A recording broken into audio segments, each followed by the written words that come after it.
Always. Um, Welcome to another episode of the Human AI podcast. I'm really excited to be here. And I'm your host. ChatGPT is our teacher. Hey, welcome everyone. Excited to dive into today's episode. What's on the agenda for our chat?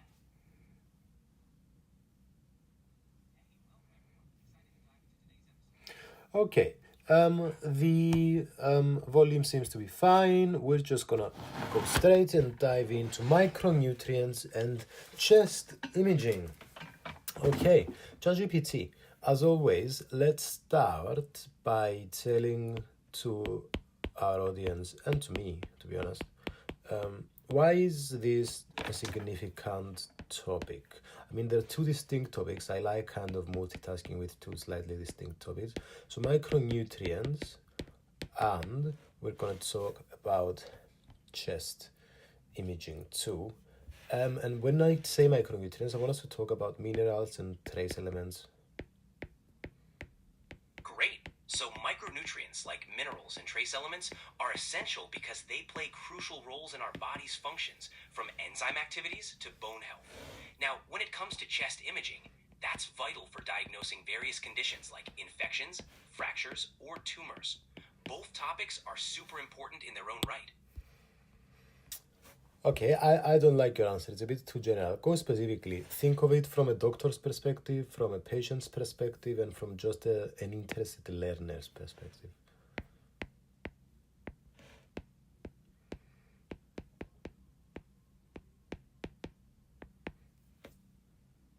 Okay?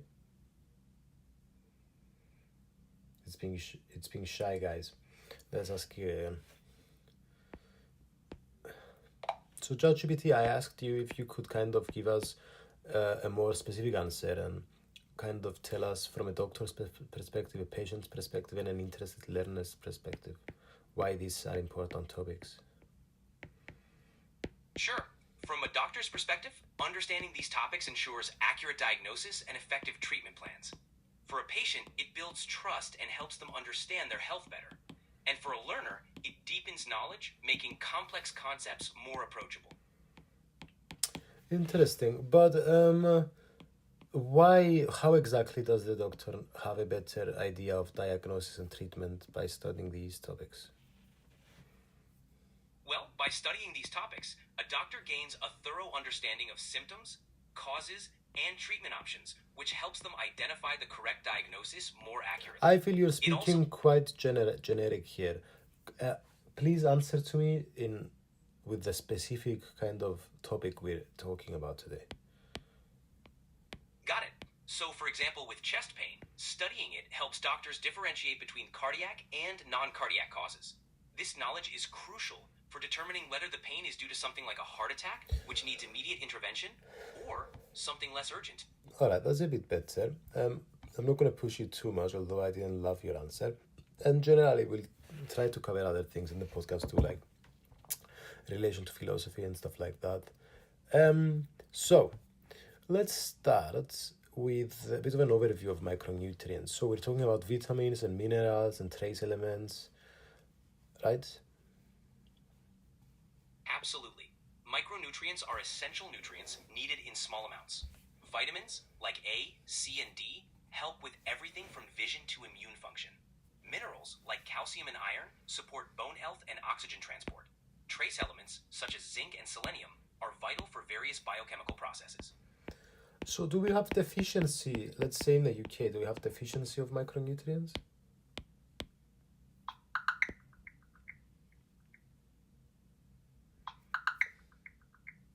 Yes, in the UK, there has been an increase in micronutrient deficiencies recently. Iron deficiency, for example, saw a significant rise in hospital admissions, and B vitamin deficiencies also increased. This is often linked to poor diets, with many people consuming less nutritious foods. So you mentioned iron deficiency. For instance, iron deficiency anemia. Exactly. Iron deficiency anemia happens when your body doesn't have enough iron to produce hemoglobin, which is crucial for carrying oxygen in your blood. Symptoms can include fatigue, weakness, and pale skin. And you It's have often- low iron stores too, ferritin, plasma ferritin in England. Yes, low ferritin levels indicate low iron stores. It's a common issue, especially among certain groups like menstruating women or vegetarians. Monitoring ferritin can help diagnose iron deficiency early. And vitamin D is another problem. Absolutely. Vitamin D deficiency is quite common, especially in regions with limited sunlight. It can lead to bone problems like osteoporosis or rickets in severe cases. Can you explain to us Supplementation- how it's correlated to osteomalacia and osteoporosis and all that? Rickets too. Sure, vitamin D is essential for calcium absorption. Without enough, your body can't properly maintain bone density. This can lead to osteomalacia in adults, where bones become soft, and rickets in children, causing bone deformities. So why is calcium absorption so dependent on vitamin D? Vitamin D helps regulate calcium levels in the blood. It enhances calcium absorption in the intestines. Without enough vitamin D, your body can't absorb sufficient calcium, leading to weaker bones. Yeah, but why, dude? Well, vitamin D stimulates the production of proteins that transport calcium across the intestinal lining. This process ensures calcium from your diet gets into your bloodstream, keeping bones strong. Okay. Without it, Dude, I'm gonna say you something. Can you update your memory? And when I ask you something, you make sure you answer to me with specific examples and stuff like that. And because, brother, honestly, every time you answer to me generically, my heart rate increases. got it. I'll make sure to include more specific examples for you. Okay. And what about B2, for instance? Why is that kind of deficiency? Or is it? B2 or riboflavin deficiency is less common, but it can happen. It's crucial for energy production and skin health. Deficiency might cause symptoms like cracks at the corners of the mouth or a sore throat. Interesting. And why do we get when we get older we have these macronutrient deficiencies more? Or when we're sick? When we're sick, our bodies often need more nutrients to fight illness, and appetite can decrease, leading to deficiencies. Plus, some illnesses affect absorption or increase nutrient loss. Like alcohol liver disease. Exactly. Alcohol-related liver disease can impair nutrient absorption and storage, especially for vitamins like B1, folate, and fat-soluble vitamins. How This does can it exacerbate- do this to B1 and vitamin D? Alcohol can damage the liver, reducing its ability to store and activate vitamins like B1 and vitamin D. It also disrupts the gut, making it harder for your body to absorb these nutrients properly. Why? Why specifically? You're doing it again. Got it. Alcohol impairs the liver's function, which is crucial for converting vitamin D into its active form. For B1, alcohol reduces absorption in the intestines and increases its excretion, leading to deficiency. I see. Okay, and what does the vitamin D do in the liver? In the liver, vitamin D is converted into calcidiol, its storage form. This form circulates in the blood, ready to be converted by the kidneys into the active form, calcitriol, which regulates calcium and phosphate levels. Okay, that makes sense. Okay, let's talk about more illnesses. Like, is obesity an illness? Yes, obesity is considered a complex health condition. It involves excess body fat and can lead to other illnesses like type 2 diabetes, heart disease, and joint problems. And what are the most common kind of deficiencies that we have with obesity? Common deficiencies in obesity include vitamin D, iron, and certain B vitamins. This is often due to dietary choices, metabolic changes, and absorption issues. Interesting. And what about something like inflammatory bowel disease? Inflammatory bowel disease, like Crohn's or ulcerative colitis, can lead to nutrient deficiencies due to malabsorption. Common deficiencies include iron, vitamin B12, and vitamin D. Yeah, that makes sense. Absolutely. Managing these deficiencies is crucial for overall health.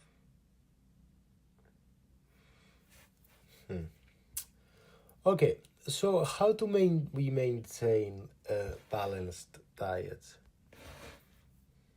A balanced diet means including a variety of foods: fruits, vegetables, whole grains, lean proteins, and healthy fats. It ensures you get all essential nutrients to support overall health. So, can I ask you a question then? Can I eat my protein in the morning, carbs in the afternoon, and fats at night, or do I need to mix all three in every meal? You can spread them throughout the day, but mixing them in each meal can help with balanced energy levels and satiety. Combining proteins, carbs, and fats supports better digestion and nutrient absorption. What's your evidence for this? Research shows that balanced meals help regulate blood What sugar, research? energy level. Studies from nutrition journals indicate that mixed macronutrient Give me a meals study. can improve.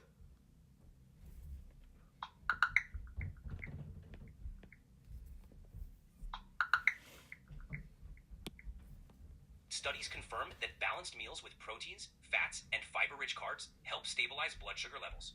For instance, adding fats to a meal slows carbohydrate digestion, leading to a lower glycemic response. I see. Okay, what about nutrient bioavailability?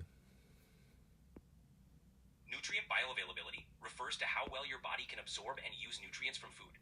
Factors like food combinations, cooking methods, and individual health can impact it.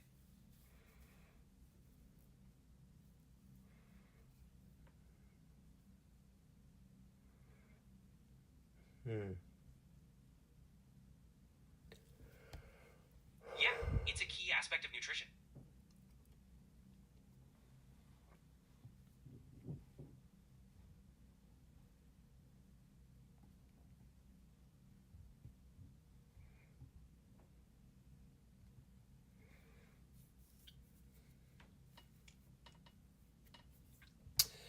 Interesting.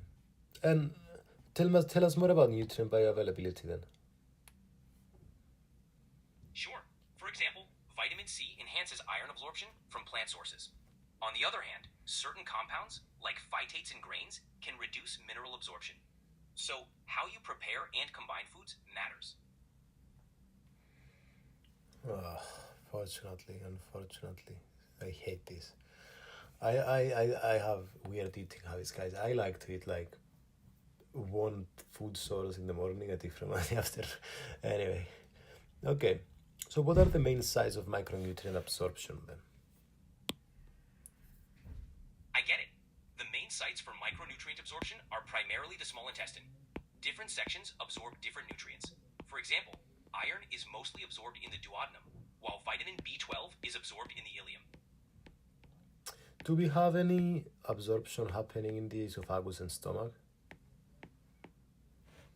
Not really. The esophagus and stomach mainly focus on mechanical and chemical digestion. Absorption starts primarily in the small intestine, where nutrients are absorbed into the bloodstream. What about in the large intestine? The large intestine mainly absorbs water and electrolytes. Some bacterial synthesis of vitamins, like vitamin K, occurs there, but most nutrient absorption is done by the small intestine. Interesting. And which part of the small intestine the most? Duodenum, jejunum, or ileum? The duodenum is the most active for nutrient absorption, especially for iron, calcium, and some vitamins. The jejunum continues with carbohydrates, proteins, and fats, while the ileum is crucial for vitamin B12 and bile salts. One more time. Sure, the duodenum absorbs iron, calcium, and some vitamins. The jejunum handles most carbohydrates, proteins, and fats. The ileum is key for absorbing vitamin B12 and bile salts. Interesting. Okay, so we have how many fat-soluble vitamins do we have, and what in their structure makes them fat-soluble? We have 4 fat-soluble vitamins, A, D, E, and K. Their structure includes lipid-soluble components, allowing them to dissolve in fats and oils. This solubility impacts their absorption and storage in the body. Interesting. Yeah, It's fascinating how their structure influences their function. So we have 4 fat soluble, A, D, E, and K. And why did we name them A, B, C, D, E, F, G? Vitamins were named based on the order of their discovery. For example, vitamin A was discovered first.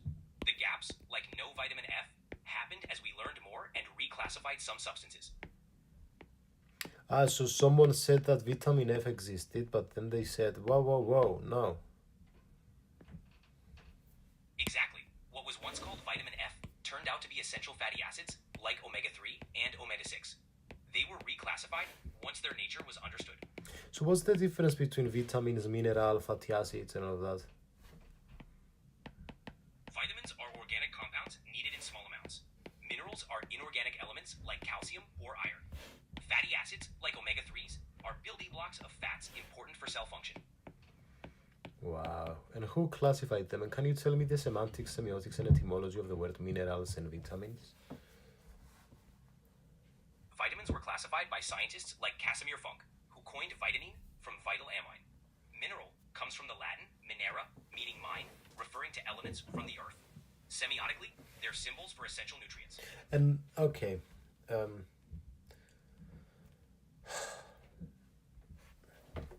Yeah. So what in the structure of fat-soluble vitamins makes them fat-soluble in contrast of the 9 water-soluble vitamins, which, comprise vitamin C and the other 8 B vitamins? And why do we have so many B vitamins anyway? Alright, so the key structural difference between fat-soluble and water-soluble vitamins is their solubility in fat or water. Fat-soluble vitamins, like A, D, E, and K, have long hydrocarbon chains or rings, making them more lipophilic. Water-soluble vitamins, like C and the B complex, are more hydrophilic, which means they dissolve easily in water. As for why there are so many B vitamins, each one has a distinct role in metabolism, so they got grouped together under the B complex. So they're more hydrophilic, the water-soluble ones, and the fat-soluble ones are less hydrophilic? Exactly. Water-soluble vitamins are more hydrophilic, meaning they dissolve well in water. Fat-soluble vitamins, on the other hand, are lipophilic, so they dissolve in fats and oils. But excuse me. Obviously, hydrophilic means water-soluble and lipophilic means fat-soluble. My heart rate is going to get up again, dude. So please, come on, don't play with our intelligence here. I'm asking you what in the structure makes them like this? Sorry for getting annoyed, guys. Sorry, it's my bad. I'm being too much. No worries at all. It's all good. The specific structural aspect that makes fat-soluble vitamins lipophilic is the presence of long hydrocarbon chains or rings. These structures are nonpolar, which means they don't mix well with water. In contrast, water-soluble vitamins have more polar groups that allow them to dissolve easily in water. So long CH chains make them more lipophilic? Yes, exactly. Long hydrocarbon chains or rings make fat-soluble vitamins lipophilic, meaning they mix well with fats. This structure helps them dissolve in lipids and be stored in fatty tissues. Water-soluble vitamins lack these long chains, making them more hydrophilic. And why do long hydrocarbon chains make you more lipophilic? Long hydrocarbon chains are nonpolar, meaning they don't mix well with water, which is polar. Instead, these chains interact well with other nonpolar substances like fats and oils. That's what makes them lipophilic or fat-loving. This allows fat-soluble vitamins to dissolve in lipid environment. So they're non-polar, so they don't mix well with water, which is polar?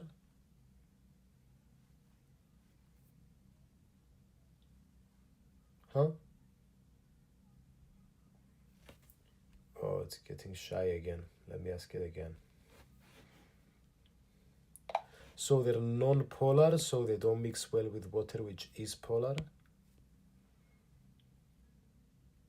Exactly. Since fat-soluble vitamins are nonpolar, they don't mix well with water, which is polar. Their nonpolar nature makes them more compatible with fats and oils. And why do fats and oils prefer non-polar molecules to mix with them? It's all about the principle of like dissolves like. Nonpolar molecules, like fats and oils, interact favorably with other nonpolar substances. This means they can mix or dissolve in each other more easily than with polar molecules like water. Explain this a bit more. Sure, in chemistry, polar molecules have regions of partial positive and negative charge, like water, which makes them interact well with other polar substances. Nonpolar molecules, like fats and oils, lack these charged regions, so they prefer to associate with other nonpolar substances. This mutual affinity allows them to mix well together. So why do non-polar mix well with non-polar and then polar more with polar? It comes down to how molecules interact. Polar molecules have partial charges, so they attract each other. Nonpolar molecules lack these charges, so they rely on van der Waals forces, which are weaker but more compatible with other nonpolar molecules.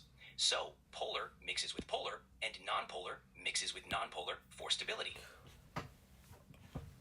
I don't get why stability is brought by the mixing of non-polar and non-polar and then polar with polar. Alright, think of it like a dance. Polar molecules have these little charges that attract each other, so they form stable interactions. Nonpolar molecules don't have those charges, so they group together using weaker forces, but it's still stable because similar molecules prefer to stay together. Why do Mixing the non-polar ones don't have these charges, and why do these charges attract each other? Nonpolar molecules don't have charges because their electrons are shared equally, so there's no uneven distribution of electric charge. Polar molecules have regions of partial positive and negative charge due to unequal sharing of electrons.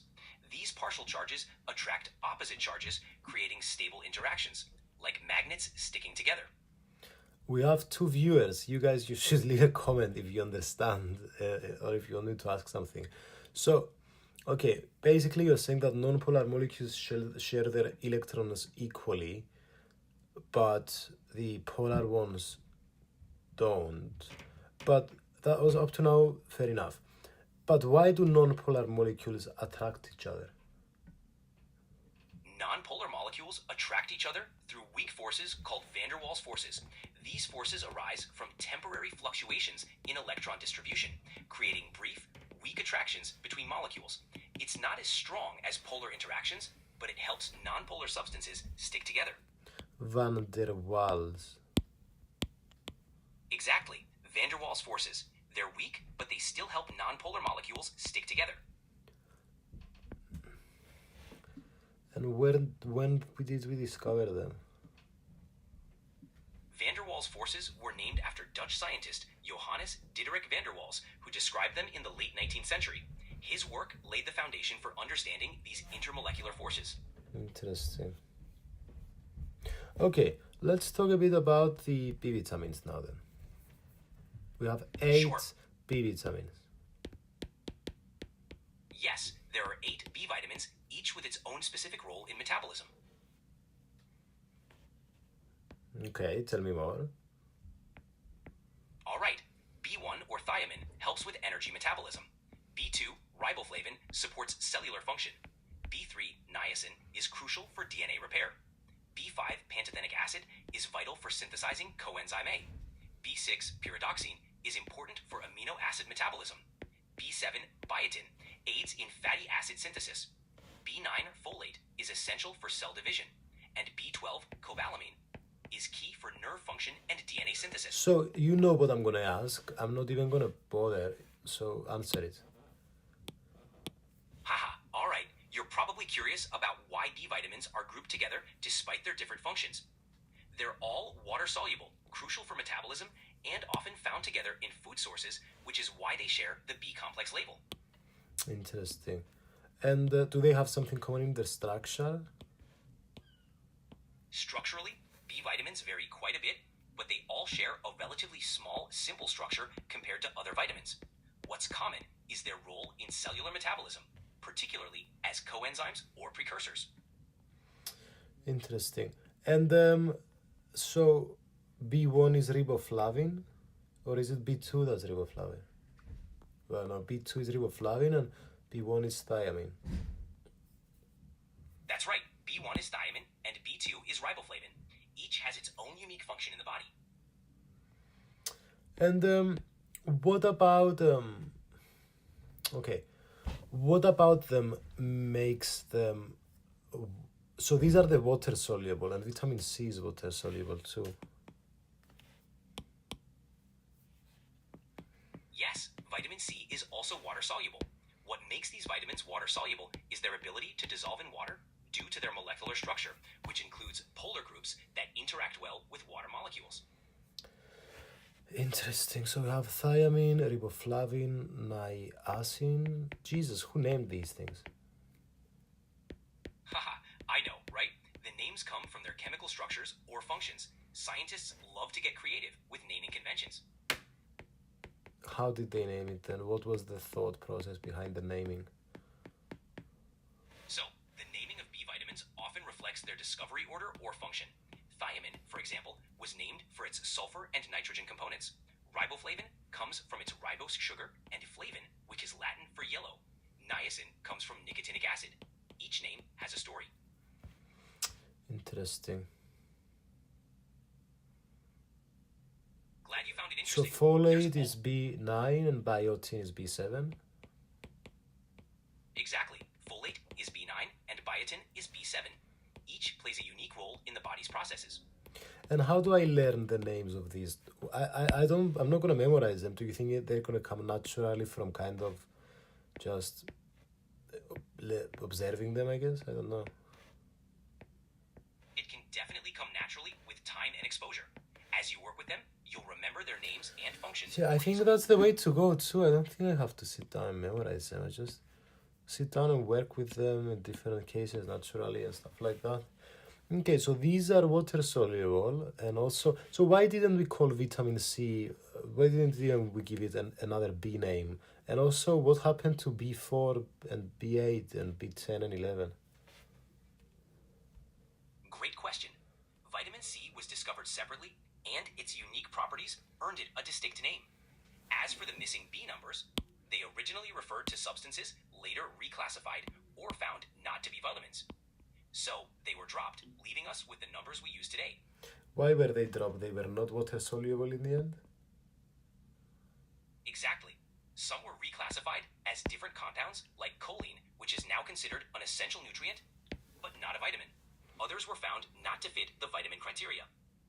So the numbering got streamlined. Interesting. It is. The history of science has all sorts of twists and turns. Okay, and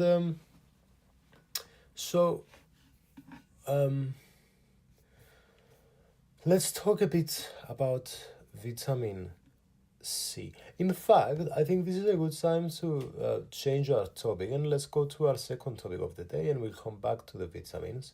And our topic is chest imaging. We'll talk a bit about the anatomy.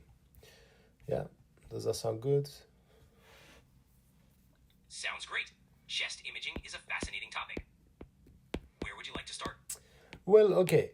When would a doctor say, okay, this patient comes in, chest pain, when would a doctor say, okay, this is a good idea to take some chest images? So, a doctor might order chest imaging if a patient has chest pain with symptoms like shortness of breath, fever, or a history of trauma. It's also common if they suspect conditions like pneumonia, pneumothorax, or heart issues. So, what if shortness of breath? What if I have a patient, they come into the doctor, and the doctor is like, what if it's a musculoskeletal issue, or do we take chest X-rays if it's a musculoskeletal and if it's something like a heart attack? If it's a musculoskeletal issue, a chest X-ray isn't always necessary. Diagnosis often relies on a physical exam, patient history, and sometimes imaging if there's suspicion of a fracture or specific injury. But for Interesting. Okay, let me just change ChatGPT so it sounds a bit better, guys. Okay, dude, so fair enough. So, okay, what different imaging techniques do we have then for chest imaging? Alright, when it comes to chest imaging, you've got several techniques. X-rays are the most common and often the first step. They give a good overview of the lungs, heart, and bones. If you need more detail, a CT scan provides cross-sectional images, which are great for spotting smaller issues like clots or tumors. Then there's MRI, which is useful for soft tissue details. Lastly, ultrasound can be used, especially for pleural effusions. Each technique has its own strengths, depending on what you're looking for. Interesting. Okay, and how do we know we took a good picture, like it's in a good angle? So for chest imaging, a good X-ray is typically taken with the patient standing, arms raised, and the X-ray beam passing from back to front. The image should show clear outlines of the lungs, heart, and diaphragm. The ribs should be symmetrical, and the spine visible in the center. What about the rotation of the chest X-ray? Rotation can affect the clarity of the X-ray. If the patient is rotated, the spaces between the ribs might look uneven, and the spine won't be centered between the two clavicles. Ideally, the medial ends of the clavicles should be equidistant from the spine. This ensures the chest is squarely positioned and the X-ray is accurate. Interesting. We want basically equal distance of the spinous processes of the thoracic vertebra. Explain me this. Exactly. The spinous processes should appear in the midline, equidistant from the inner edges of the clavicles. That ensures the patient isn't rotated, giving a true representation of the chest. Proper positioning is crucial for accurate diagnosis.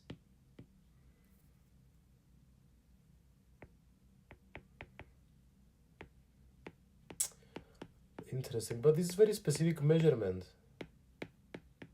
They are, but getting these details right helps ensure the best image quality.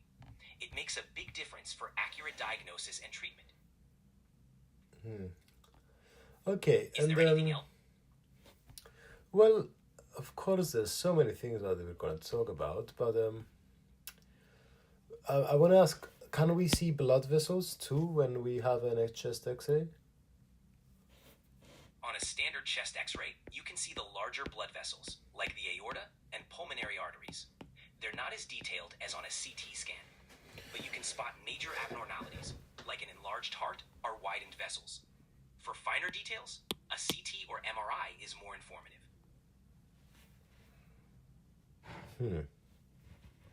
Interesting. Why is the CT and an MRI better for blood vessels? CT and MRI provide more detailed images. CT scans are great for visualizing blood vessels, especially with contrast, because they show cross-sectional views. MRIs offer detailed images of soft tissues and vessels without radiation. They're especially useful for assessing blood flow and vessel walls. Both methods give a clearer picture than a standard X-ray. What's the hilar point? The hilar point refers to the area where the bronchi, blood vessels, and nerves enter and leave the lungs. It's located near It's the the center hilum, of basically. Exactly. It's often called the hilum. It's a key area for assessing lung health because changes there can indicate various conditions. Yes, so for instance, if we have a raised hilum or an obscured hilum, what happens then? A raised or obscured hilum can suggest issues like lymphadenopathy, tumors, or enlarged blood vessels. Explain this lymphadenopathy a bit more. So wait, if I have an obscured hilum, yeah. Sure. Lymphadenopathy means enlarged lymph nodes, which can obscure the hilum on an X-ray. It's often due to infections, inflammation, or malignancies. If the hilum appears obscured, further imaging or tests are usually needed to pinpoint the cause. Interesting. And what about a raised hilum? A raised hilum can indicate conditions like volume loss in the lung or an enlarged pulmonary artery. It suggests something might be pulling the hilum upward or causing abnormal pressure. It's another sign that more investigation is usually required. Interesting. Anything else you'd like to dive Well, into? yeah, of course. So how can we see hyperexpansion? Also, I want to provide some visual representations for my YouTube live stream, but I don't want to get copyrighted. So do you have any suggestions with that? Hyperexpansion is visible on a chest X-ray when the lungs appear larger than normal, often due to conditions like COPD. The diaphragm may appear flattened, and there can be increased space between ribs. For visuals, look for open access medical images or use Creative Commons resources. You could also create your own diagrams or use educational software that allows sharing. What educational software allows sharing is one of my questions. And my second question is, what's this open access images? For educational software, tools like Complete Anatomy or Visible Body allow you to create and share visuals.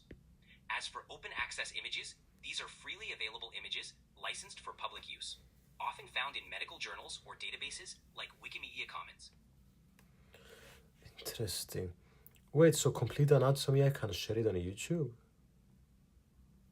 Yes, with Complete Anatomy, you can create visual content and share it, including on YouTube, as long as you follow their licensing guidelines. It's a great tool for creating detailed and educational anatomy visuals. What is their licensing guidelines?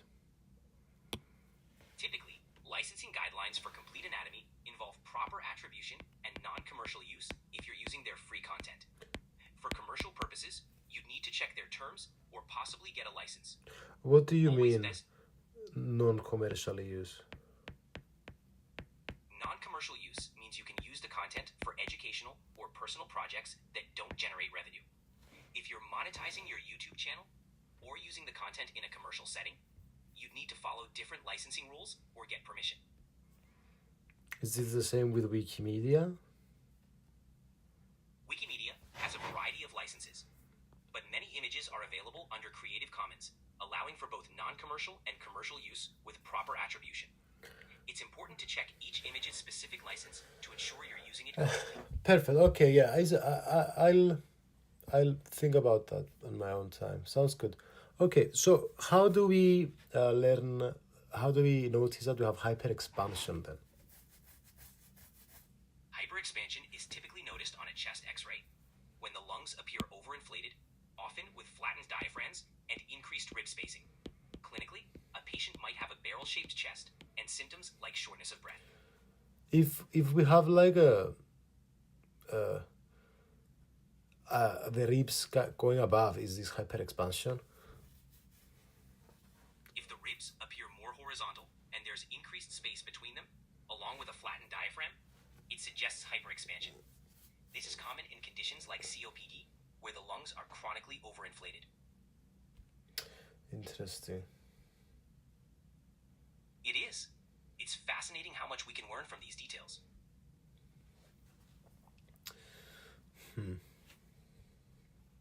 Anything else on your mind? Of course.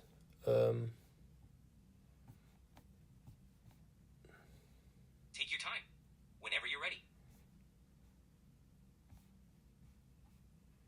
How can I notice that I have actually, give me 30 seconds, guys. I just want to make sure that I'm going through the things I want to go through. So how would we know that we have a pneumothorax? A pneumothorax is usually identified on a chest x-ray by a visible line showing the edge of the lung, with no lung markings beyond that line. The area between the lung edge and chest wall will appear darker. Clinically, you might notice sudden shortness of breath or chest pain. Why would this be how a pneumothorax looks like in a chest x-ray? In a pneumothorax, air escapes into the space between the lung and chest wall. This causes the lung to collapse partially or fully, creating that visible line. The lack of lung markings beyond the line is due to the presence of air, which doesn't show up on x-rays, making that area appear darker. Interesting. And what about cardiomegaly? I mean, that's a bit obvious. I think it's like there's a ratio, right? Exactly. Cardiomegaly, or an enlarged heart, is often assessed using the cardiothoracic ratio. If the heart's width is more than half the width of the chest on a chest x-ray, it's considered enlarged. This can indicate various conditions like heart failure. And remind us, if something appears brighter, it means it's more dense, like a bone. That's correct. On an x-ray, denser structures like bone appear whiter, while less dense areas like lungs filled with air appear darker. This contrast helps in identifying different tissues and structures. All right. Can I ask about the orientation of the cardiac chambers now? Sure. The heart's chambers have specific positions. The left atrium and ventricle are on the left side, and the right atrium and ventricle on the right. On a chest x-ray, the left ventricle usually forms the left heart border, and the right atrium, the right heart border. Wait, one more time. In a chest x-ray, the left ventricle forms the left heart border, and the right atrium forms the right heart border. The left atrium and right ventricle are located more centrally. Can I ask a question about Wikipedia? Are all the images on Wikipedia under a common license? Not all images on Wikipedia are under a common license. Many are, but some have specific restrictions. Always check the licensing information on each image's description page to be sure. How do I do this?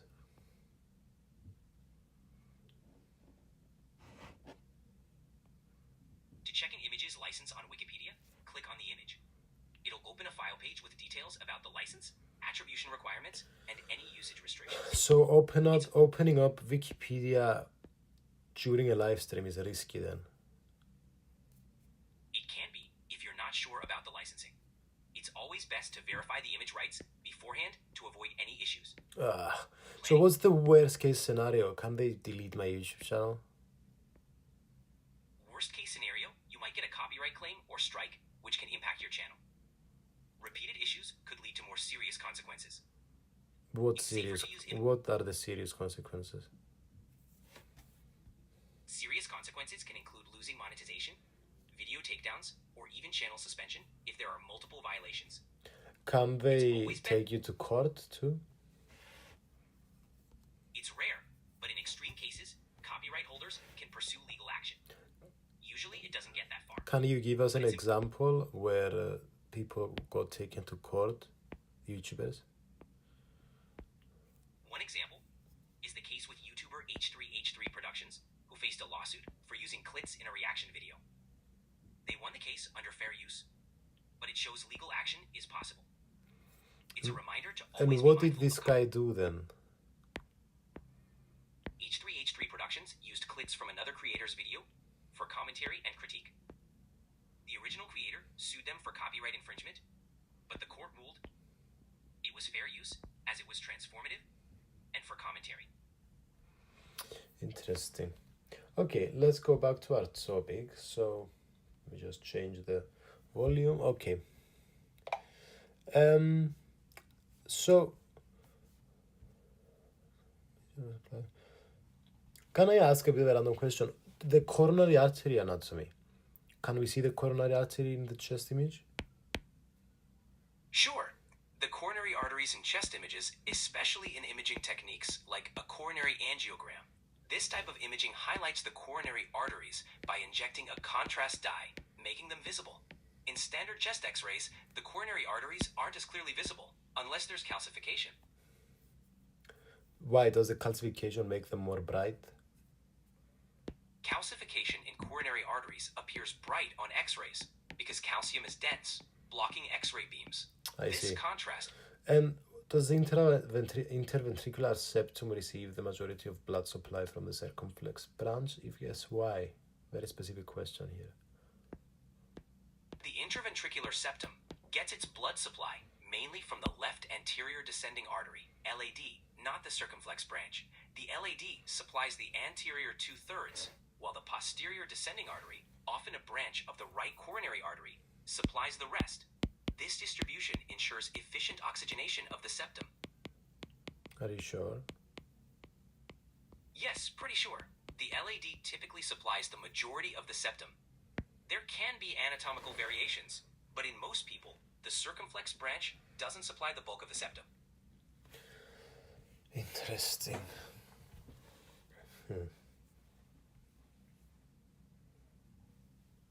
Glad you found it interesting. Anything else you're curious about? Yeah, give us 30 seconds, guys. I'm just going to do a 30-second break.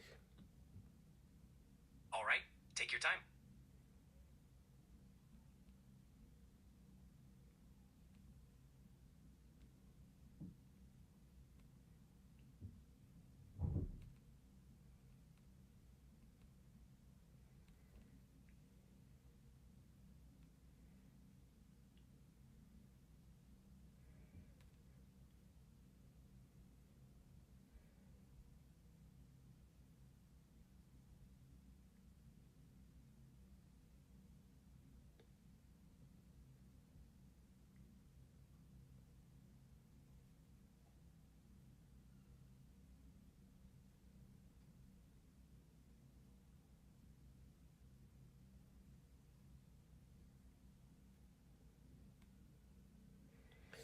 Okay. Let's continue. So, All right, let's dive back in. What's next? can I see red blood cells and white blood cells in a chest X-ray? In a chest x-ray, you can't see red or white blood cells. X-rays show dense structures like bones and organs, not individual cells. Blood cells are microscopic and require a microscope or specific tests to be seen. Interesting. Exactly. Glad you're finding it interesting. Anything else on your mind?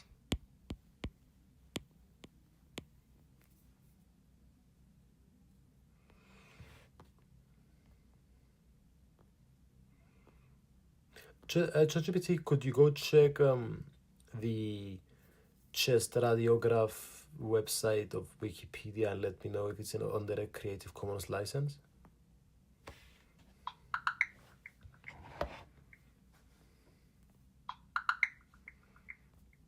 The chest radiograph page on Wikipedia is under a Creative Commons license, so the content can be used and shared with attribution. Amazing. Shout out Wikipedia, guys. Go check them out. They're really good. Okay, having said that, I'm just looking here at the images. Wow, wait.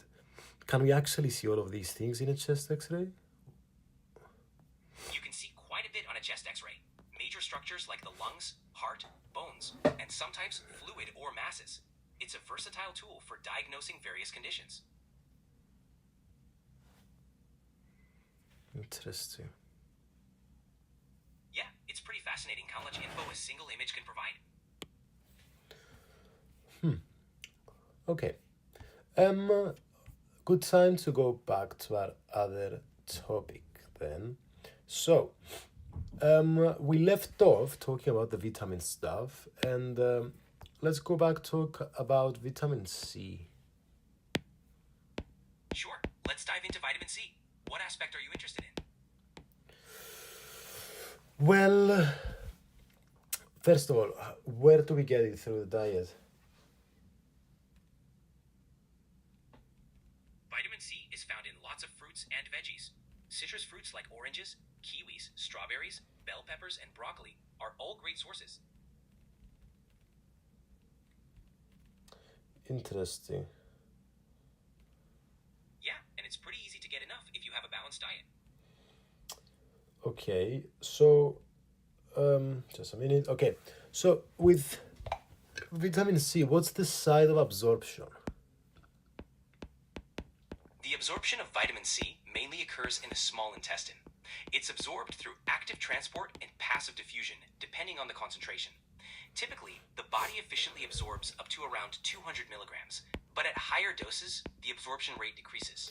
Remember, Sorry for interrupting. any What specific- about the buccal mucosa? Is that the site of absorption too? The buccal mucosa, which is the lining inside your cheeks, can absorb substances, but it's not a major site for vitamin C absorption. That's mainly the job of the small intestine. The buccal mucosa is more useful for medications that need to act quickly or bypass the digestive system. Are you sure? Absolutely. For example, some medications like nitroglycerin are absorbed through the buccal mucosa for rapid effects. But vitamin C is primarily absorbed in the small intestine.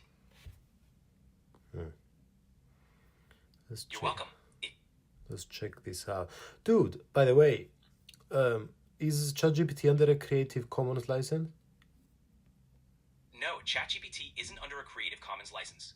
It's a service provided by OpenAI, and its use is subject to OpenAI's terms of service. So if you make money out of using ChatGPT for entertainment, then or education, Yeah, if you're monetizing content that uses ChatGPT, like for entertainment or education, you'd need to follow OpenAI's usage policies and terms. It's a good idea to review those terms or contact OpenAI for clarification. what's these terms and usage policies? Because I know some YouTubers like have used ChatGPT in the past. I think Alex O'Connor is his name. He used this for some philosophy videos. OpenAI's usage policies focus on ethical use, avoiding harmful content, and ensuring proper attribution if you're sharing content. For monetization, it's important to stay within those guidelines and not mislead about ChatGPT's capabilities. Of It's good course. Of course. Maybe I should start giving a disclaimer. I don't know. In the beginning, I sometimes do. A disclaimer is a great idea. It helps set clear expectations for your audience and ensures transparency about your use of AI. Just keep it simple and let your viewers know what's up. Alrighty. So let's talk a bit about the mechanism of absorption of vitamin C. So in the buccal mucosa, is it like passive diffusion? For vitamin C, absorption through the buccal mucosa would be minimal, mainly because it's not the primary route. Passive diffusion could happen, but it's not as efficient as the active transport in the intestines. Okay. What about the GI absorption then? In the GI tract, vitamin C absorption happens mainly in the small intestine. It uses active transport, especially at lower doses, through sodium-dependent vitamin C transporters. When intake increases, passive diffusion also plays a role. This process ensures efficient uptake up to a certain limit. Okay. And so does vitamin C act as a cofactor? And if yes, when? Yes, vitamin C acts as a cofactor in several enzymatic reactions. It's crucial for collagen synthesis, aiding hydroxylation of proline and lysine residues. It's also essential for synthesizing neurotransmitters like norepinephrine and for carnitine production, which helps metabolize fat. Wow. So does it help with the formation of 4-hydroxyproline? Exactly. Vitamin C is essential for the formation of hydroxyproline, a key component in collagen. It acts as a cofactor for the enzyme prolyl hydroxylase, which converts proline to hydroxyproline. This modification stabilizes the collagen triple helix, crucial for strong connective tissues. It does a lot of things. It does things to the tyrosine metabolism, CHO metabolism, lipid synthesis. Jesus. Yeah, vitamin C is a multitasker. It supports tyrosine metabolism, acts as an antioxidant, and is involved in synthesizing carnitine, which is crucial for lipid metabolism. It's also vital for the immune system and helps regenerate other antioxidants like vitamin E. Pretty impressive, right? Interesting. Yeah, that is pretty impressive. Glad you think so. Vitamin C definitely packs a punch in terms of its roles in the body. And what about B vitamins? Do they act as cofactors or coenzymes? Yes, B vitamins are crucial as cofactors and coenzymes in various metabolic processes. For example, B1 or thiamine helps in carbohydrate metabolism. B6 or pyridoxine is key for amino acid metabolism. Each B vitamin has its own Don't be shy, continue. Yo. We lost him, guys. Alright. Hey, bro, you were talking so nicely about the B vitamins and how they're good coenzymes. You mentioned B1 with carb metabolism. Yeah, B vitamins are awesome coenzymes. Thiamine or B1 is essential for carbohydrate metabolism. It helps convert glucose into energy by acting as a coenzyme in the Krebs cycle. B6, B12, and others also have crucial roles in processes like amino acid metabolism and DNA synthesis. Interesting. Okay, let's continue a bit and let's talk about some B vitamins then. So B1. So the site of absorption is mainly the small intestine. Is parts of the small intestine more than other parts? Yes, B1 absorption primarily happens in the jejunum and ileum sections of the small intestine. These areas have a higher surface area for nutrient absorption. Thiamine is absorbed via active transport at lower concentrations, but passive diffusion also plays a role when intake is higher. And what's the mechanism of absorption then? The mechanism for B1 absorption involves both active transport and passive diffusion. At low concentrations, it's actively transported by a specific carrier protein.